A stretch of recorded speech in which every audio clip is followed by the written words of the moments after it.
का 5th part, sorry कौन सा 5th part, 7th class 7th का 5th पार्ट पढ़ने जा रहे हैं। फर्स्ट चैप्टर अपन ने पढ़ लिया था, ओके।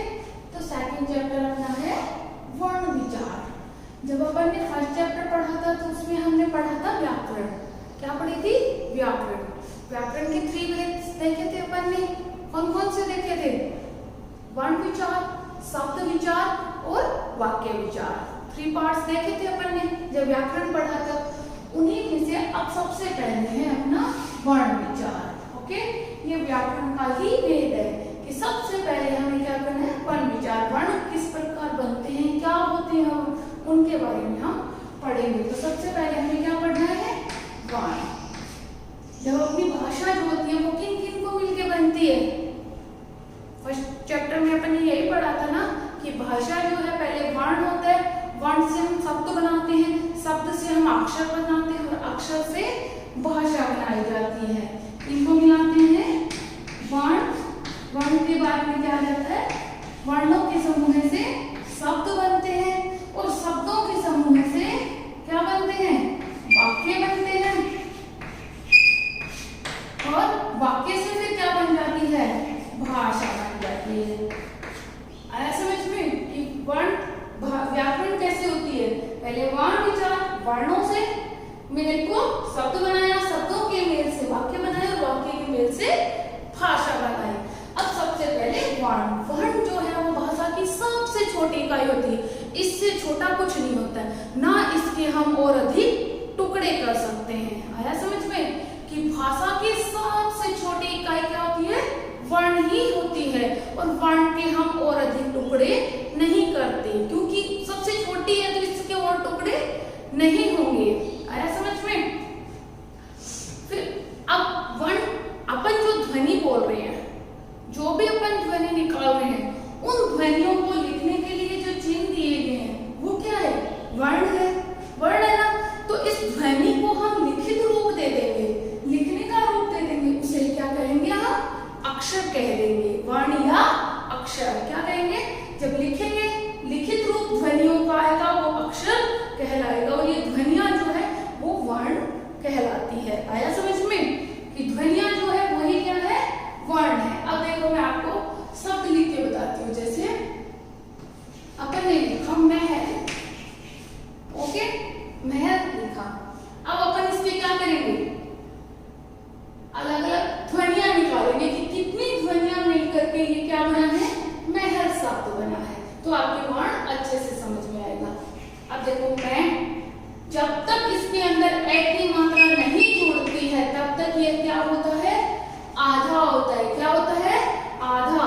हर व्यंजन के अंदर ए स्वर जुड़ा हुआ होता है तभी वो पूरा होता है, वरना वो आधा होता है। तो इस में ये पूरा बना हुआ है तो इसमें क्या जुड़ा हुआ है? ए। तो सबसे पहले हमें मैं को आधा करके, क्योंकि हमें क्या करना है? वर्ण बनाना है, भाषा की सबसे छोटी इकाई बनानी है। अब इसके तो हम टुकड़े कर पाएंगे, लेकिन अब इसके टुकड़े हम नहीं कर पाएंगे, ना हम इसके टुकड़े कर पाएंगे। तब ये क्या बन जाएगा? वर्ण बनेगा, वरना तो ये वर्ण नहीं है। क्योंकि भाषा की तो सबसे छोटी इकाई वही होती है जिसके हम टुकड़े नहीं कर सकते। अब सेकंड रखना आ गया महल। तो महल में भी क्या है? ए है, तो हम क्या करेंगे? आधा है और ए। ये नीचे जो लगाया वो हलंत है। फिर अपना आया ले, तो ले आधा और प्लस ए आया। अब काउंट करो कितनी ध्वनियां आई? 1 2 3 4 5 6। कितनी ध्वनियां आई? 6 ध्वनियां। कितनी हुई? 6 ध्वनियां। तो अब 6 ध्वनियों के मेल से अपने क्या बन गए? शब्द बनाना। तो ये 6 जो ध्वनियां हैं ये सारी क्या है? वर्ण है। अब आया समझ में कि ये सारी ध्वनियां ही क्या है? वर्ण है। वर्ण आ गया समझ में? अब वर्णों के व्यवस्थित क्रम को, वर्णों के क्रमबद्ध एकदम क्रम से और व्यवस्थित रूप ही क्या कहलाती है? अपनी वर्णमाला। क्या कहलाती है? वर्णमाला। ठीक है कि वर्णों का व्यवस्थित रूप ही सारा वही वर्णमाला कहलाती है। अब अपन ने वर्ण तो समझ लिए कि ये वर्ण होते हैं। अब जैसे अपन मोतियों की माला पहनते हैं ना, लेकिन जिससे पहले वो मोती क्या होते हैं, बिखरे हुए रहते हैं इधर उधर, तो वो अच्छे लगते हैं? नहीं लगते, बिल्कुल नहीं लगते ना, और कोई उनको पे ध्यान भी नहीं देता। लेकिन जब भी उसको धागे में पिरोकर एक माला से बना देते हैं तो वो क्या हो जाती है, सुंदर लगने लगती है ना, सुंदर लगती है नहीं? तो उसी माला का फिर सब यूज करने लग जाते हैं, चाहे गले में पहनना हो, हाथ में पहनना, उसका यूज करते हैं ना। वैसे ही अपने वर्ण जो है वो बिखरे हुए रहेंगे, बिना क्रमबद्ध रूप में रहेंगे तो वो क्या होते हैं, अच्छे नहीं लगते। उसके लिए हमें क्या करना है, इनको व्यवस्थित क्रमबद्ध रूप में एक जगह सेट करना है। वो ही क्या होगी, अपनी वर्णमाला कहलाएगी, वर्णों की माला, वो वर्णमाला। अब हिंदी में वर्णमाला कितनी है, 53। पहले बचा 52 था, ओके 52 था। आप सोचोगे कि मैम ने पहली वाली क्लास में हमें 52 बताया था, अब मैम 53 बता रहे हैं। तो बेटा पहले 52 था, अब इसमें एक और जो प्लस कर दिया, तब ये क्या हो गया, 53 हो गए। ओके, मैं बताऊंगी कौन सा ऐड हुआ है।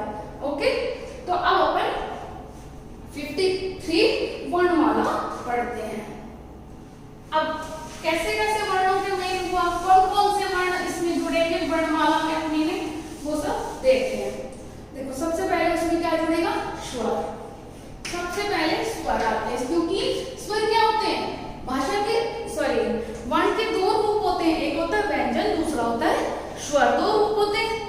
जो बिना किसी स्वर क्या होते हैं, जो बिना किसी सहायता के बोले जाए वो स्वर कहलाते हैं, और जो स्वर की सहायता लेकर बोले जाए वो व्यंजन कहलाएंगे। आया समझ में कि स्वर बिना किसी सहायता के बोलेंगे वो स्वर कहलाएंगे, और व्यंजन जो है वो स्वर की सहायता से ही बोले जाते हैं। आगे समझ में। अब स्वर कौन कौन से हैं, देखो अ, आ, ई, बड़ी ई, ऊ, बड़ा ऊ, री, ई, आई, ओ और आ। ओके, ये क्या है, स्वर। स्वर कितने हो गए, 11। कितने हो गए, 11। अब है अपने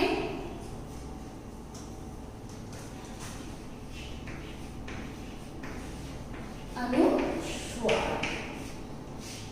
अनुस्वार कौन सा हो गया, ये अनुस्वार। अंग जो है वो अनुस्वार हो गए। तो अनुस्वार कितने आ गए, 1 अनुस्वार आ गया। फिर कौन सा आया, स्वर कितने हुए, 11। कितने हुए स्वर, स्वर आपको ध्यान होने चाहिए कितने होते हैं स्वर, 11। 13 नहीं करोगे, क्योंकि उनको मैं आगे आपको बताया जा रही हूँ अलग से, ठीक है। वो 13 नहीं होंगे, स्वर हमेशा 11 होते हैं। फिर अनुस्वार, अनुनासिक,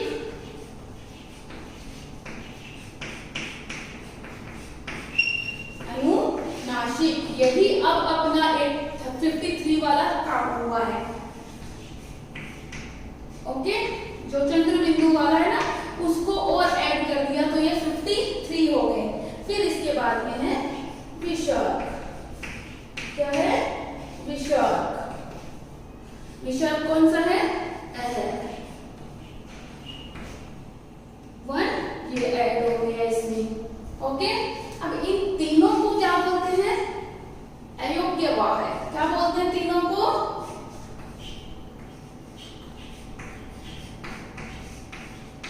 तीनों जब होते हैं उनको अयोग्य वाह बोला जाता है। अलग अलग जो है उसको अनुस्वार, अनुनासिक और विसर्ग बोला जाता है। आ गया समझ में। अब इसके बाद में अपने आ गया क्या याद, अपने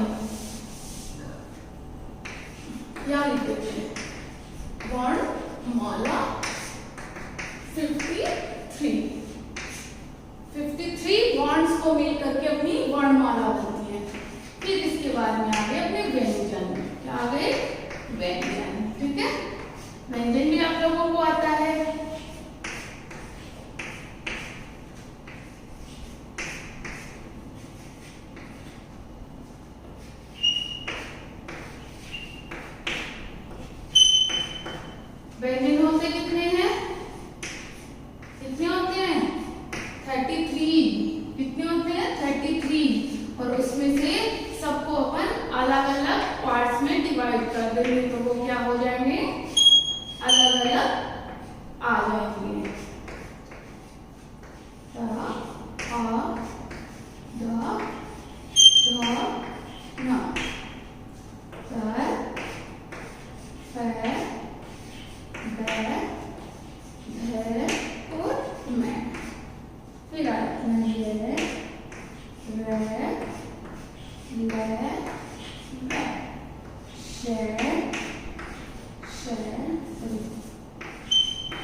से लेके पै वर्ण तक जितने भी है उनको स्पर्श व्यंजन बोलते हैं। क्या बोलते हैं इनको? स्पर्श व्यंजन। क्या बोलते हैं? स्पर्श व्यंजन। ओके, क्या बोलते हैं इनको? स्पर्श व्यंजन।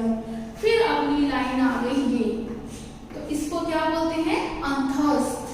क्या बोलते हैं? अंतस्थ। क्या बोलते हैं? अंतस्थ। सॉरी, मान होते हैं ना, श्रेष्ठ।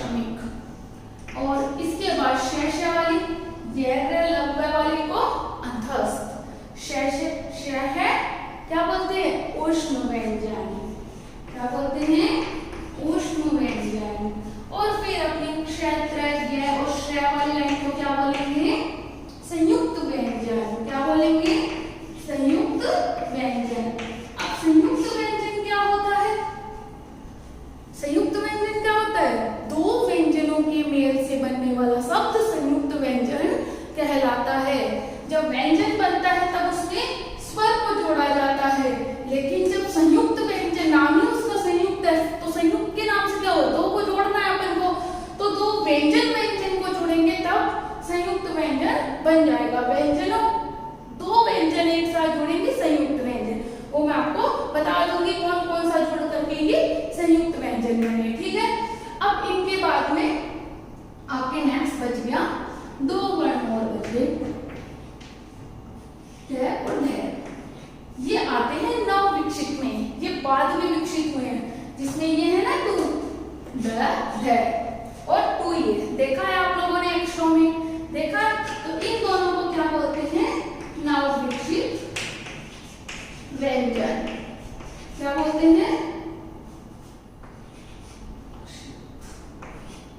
नव विकसित व्यंजन। क्या बोलते हैं? नव विकसित। इनमें और इनमें इतना ही फर्क होता है कि इनका जो यूज है वो शब्दों के स्टार्टिंग में किया जाता है, लेकिन इनका जो यूज है, इनका यूज कभी भी शब्दों के स्टार्टिंग में नहीं किया जाता। इनका यूज हमेशा या तो बीच में होगा या लास्ट में ही किया जाएगा। शब्द जो है वो इन दोनों से ही स्टार्ट होते हैं, शब्द इन दोनों से स्टार्ट नहीं होते हैं। आगे समझ में? ये भी देखा है ना आपने, देखिए ना। अब अपने क्या है, एक बार फिर से देख लो, ये सारे क्या है? स्वर। क्या है? स्वर। एक बार मेरे साथ साथ रिपीट करोगे तो आपको पूरा समझ में आ जाएगा। क्या है? स्वर। तो स्वर कितने होते हैं? कितने होते हैं? 11। कितने होते हैं? 11। फिर 3 क्या है? अयोग्यवाह है। उसमें फर्स्ट है अनुस्वार। अनुस्वार एक होता है, अनुनासिक एक होता है और विसर्ग एक होता है। 3 हो गया। फिर आया अपना कैवर्ण, चैवर्ण, टैवर्ण, तैवर्ण और पैवर्ण। ये स्पर्श व्यंजन कहलाते हैं। और स्पर्श व्यंजन कितने होते हैं? 25। 5 5 5 5 5 कितने हो गए? 5 10 हो गए। 10 और 5 15, 15 और 5 20, 20 और 5 25। तो स्पर्श व्यंजन कितने हो गए? 25। आया समझ में? फिर आए अंतस्थ व्यंजन, तो कितने हुए? 1 2 3 4। ये रे लव है, ये रे लेव है, 4 हुए ना। अंतस्थ व्यंजन कितने हो गए? 4 हो गए। फिर आए अपने उष्ण व्यंजन, तो वो है श श स है, तो वो कितने हो गए? ये भी 4 हो गए। उसके बाद वो क्ष त्र ग श, क्ष त्र ग और श, ये क्या है? अपने संयुक्त व्यंजन। क्या है? संयुक्त व्यंजन, और वो भी 4 हो गए। ड और ढ। नव विकसित व्यंजन में कितने हो गए? 2। कितने हो गए? 2। अब अपन सारे को टोटल करके देखते हैं। पहले है स्वर, तो स्वर कितने हो गए? 11। फिर हुए अनुस्वार, वो है 1। अनुनासिक, ठीक है, वो कितने हैं? अनुनासिक भी 1 है। और विसर्ग कितने हैं? विसर्ग 1 है। हो गया। फिर आए अपने स्पर्श, तो स्पर्श कितने हैं? 25। स्पर्श अपन ने 25। फिर आए अंतस्थ, अंतस्थ कितने हो गए? 4 अंतस्थ हो गए। फिर उसमें है, उष्ण कितने हो गए? 4 उष्ण हो गए। और संयुक्त कितने हैं? 4 संयुक्त व्यंजन हो गए। और ये नाउ निश्चित कितने हो गए 2 ये हो गए। अब इन सबको आप टोटल करके देख लो, आपको 53 वर्णमाला मिल जाएगी। देखो 4 4 4 कितने हो गए 12 12 और 5 कितने हो गए 17 18 19 20 21 22 23। तो 23 का 3 2 कैरेट्स, तो 2 कैरेट्स 2 2 4 और 1 5। तो ये अपनी टोटल क्या आ गई वर्णमाला। क्या है ये वर्णमाला। अब समझ में आया वर्णों के समूह को क्या कहते हैं वर्णमाला कहते हैं। हुआ क्लियर पूरा आपको कि वर्णों के समूह को ही क्या कहते हैं वर्णमाला कहते हैं। अब ये इतने वर्ण मिल करके अपनी वर्णमाला को सुंदर बना रहे हैं। हर भाषा की अपनी अपनी अलग अलग वर्णमालाएं होती है, सब भाषा की होती है और उनका व्यवस्थित रूप वर्णमाला कहलाता है। अब आगे समझ में। अब अपना नेक्स्ट है, आपको मैंने बोला संयुक्त व्यंजन। संयुक्त व्यंजन आपको बताना था, वो मैंने बताया नहीं था। अब मैं आपको संयुक्त व्यंजन बता दूं। देखो फर्स्ट है क्षय, सेकंड है त्रय, थर्ड ये और फिर श्रेय। ठीक है। अब इनको देखो, इसमें क्षय क और से पूर्ण वाले स का साउंड आ रहा है। किसका साउंड आ रहा है क और श का। तो श पूरा बोला जा रहा है और क का सिर्फ साउंड सुनाई दे रहा है। तो श क और श, और क भी क्या है व्यंजन है और श्रेय भी क्या है व्यंजन। तो दो व्यंजनों के योग से बनने वाला संयुक्त व्यंजन कहलाता है। ऐसे ही त्रय है तो आधा तय हो गया और साथ में क्या जुड़ गया रे जुड़ गया। क्या जुड़ गया रे, तो क्या बन गया त्रय। तय और रे में साउंड आ रहा है त्रय। और दो व्यंजनों के योग से बनने वाला संयुक्त व्यंजन कहलाता है। बार बार इसीलिए रिपीट कर रही हूँ कि आप लोगों को समझ में आ जाए, ध्यान में रहे, फिर भूलो नहीं आप। श्रेय में क्या होता है जय आधा और न जुड़ जाता है तो वो क्या हो जाते हैं संयुक्त व्यंजन। फिर है श्रेय, तो आधा श्रेय और रे, श्रेय और रे जुड़ेगा तो क्या बनेगा श्रेय बन जाएगा। अब आया समझ में कि दो वर्णों के दो व्यंजनों के योग से बनने वाला शब्द संयुक्त व्यंजन कहलाता है। और दो स्वर की सहायता लेकर जो शब्द बोले जाते हैं वो स्वर की सहायता से जो वर्ण बोले जाते हैं वो व्यंजन कहलाते हैं और बिना किसी सहायता के बोले जाने वाले वर्ण स्वर कहलाते हैं। आया समझ में। ओके स्टूडेंट्स, आपको वर्ण विचार और वर्णमाला समझ में आ गई। इसको आप पूरे को याद करोगे, लर्न करोगे, पूरे को सामने आपके लिखा हुआ एक बार आप अच्छे से देख लीजिए। उसके बाद मैं नेक्स्ट क्लास में आगे का आपको पढ़ा दूंगी। Okay students, thank you. For more updates, search on YouTube RP Dular Shikshan Sansthan. Please subscribe the channel and press bell icon.